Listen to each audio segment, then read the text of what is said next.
let's do a little demo real quick so you can see exactly what the product is. The product will come to you, like I say, a complete kit. The image is printed on the fabric, and there is also an adhesive on top of the image.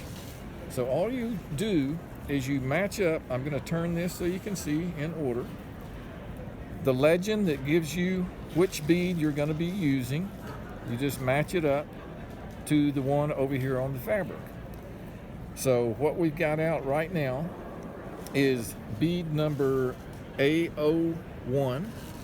And so I'm going to go over here. I'm going to take my stylus, which has got a little bit of wax right in the end of it. That wax comes with the kit, obviously. You just dip it in there and you get a little bit of wax, and then you just touch a bead.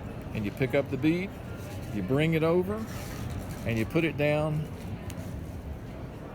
on the image exactly where it's supposed to go. So it's just one after another.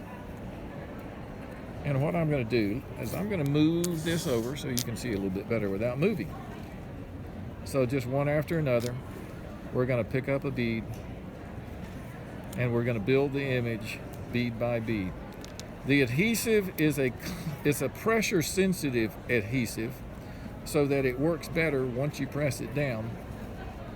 And it will never fully cure, so it will always be sticky. And it will always be flexible because we are putting it on fabric. So bending the fabric, shaping the fabric is not going to affect the adhesion of the facet onto the fabric. And it's that simple. Thank you. You're more than welcome.